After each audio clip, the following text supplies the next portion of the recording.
Patreon. I'm here to answer your questions from Patreon, so let's do it. Mia asks, how often do you write poems? I don't really have like a planned time that I write poems. I really just write whenever the inspiration strikes. It's pretty regularly though. I would say at least probably every week, and then sometimes like several times a week. It's not necessarily every day though. But sometimes I wish I wrote poems more. So maybe I'll start trying to do it more like regularly, like in the day. But for now it's like on a weekly, multiple times per week basis, I would say. From Maya, who is your favorite author? My favorite author of all time, and it's been this way since I was 17, so 10 years, is Shauna Niequist. I love her. If you haven't read her books, you should definitely check them out. They're all amazing, and I've read, I think she has 4 or 5 books, and I've read all of them 4 to 5 times, so check her out. From Katie, how do you prayer journal?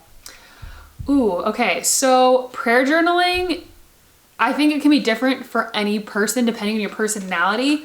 I'll just tell you what works for me.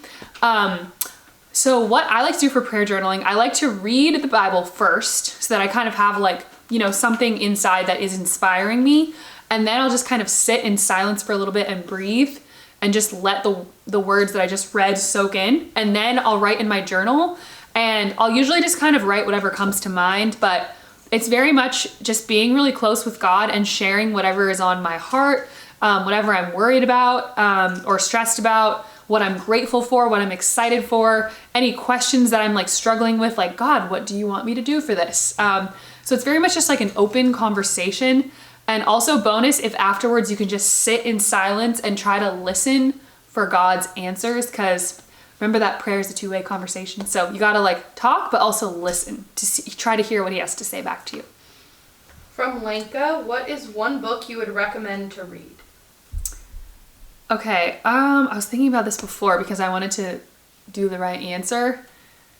My favorite book of all time, which is kind of a random book, I don't think many people have heard of it, is called Works of Love Are Works of Peace by Michael Colby, who is a photographer, or photojournalist, I guess. But basically it's a book full of pictures of Mother Teresa and her mission in Calcutta and like all the different places that the missionaries of charities live. And it just has all these pictures of the poor and people helping them, and it has a lot of prayers, and it's just the most inspiring book I've ever read. So I would highly recommend that. It might not be as accessible, so I would say a more accessible book would be Man's Search for Meaning by Viktor Frankl. I think that's a book that everyone should read. Paulina wants to know, what is your ideal version of a self-care day? Okay, my ideal version of a self-care day, it's hard for me because I'm not that good at self-care, to be honest. I don't really do it that often. And when I do it, it's only for like an hour or two. So an entire day, so then I'm just like, okay, would that be a day of relaxing activities? So I'm going to go with that. I would say a day of relaxing activities would definitely include eating food that's like healthy, but also tastes really good, making tea, going on a nice long walk and just listening to music and forgetting about all my worries. Taking a nice long bath. I love taking baths. I love putting bath bombs in, or like any type of like bath salts or anything that's really smells good.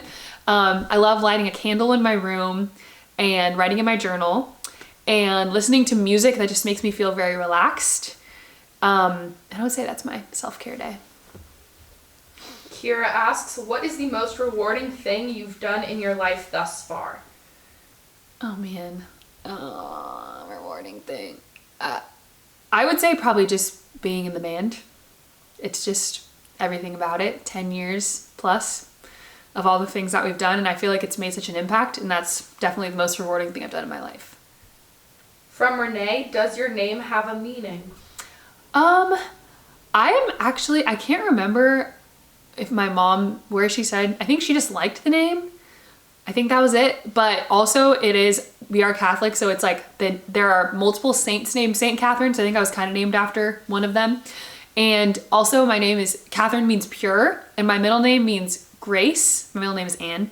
So I always liked that, how it was like pure grace, and they come together, and it's like a phrase. So that's probably what I would say, the meaning of my name.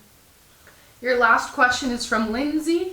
How do you move on fully from a toxic friend?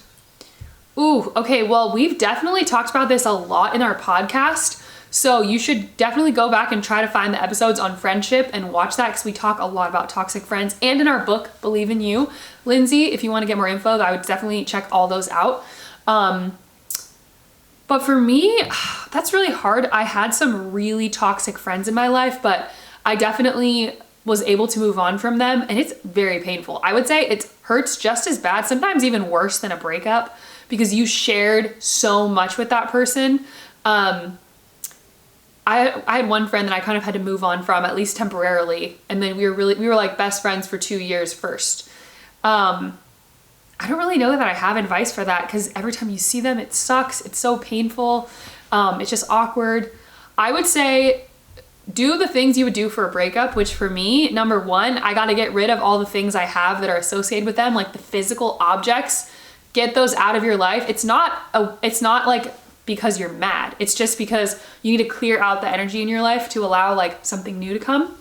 And then also write letters to them of how you feel, to get all your feelings out. And then I would say, walk the line. Don't gossip about this person, and don't like share their secrets or anything like that.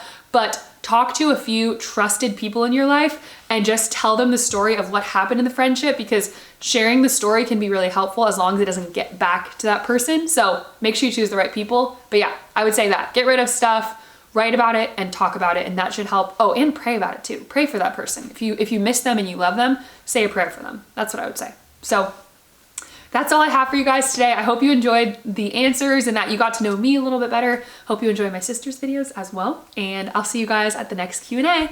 Bye.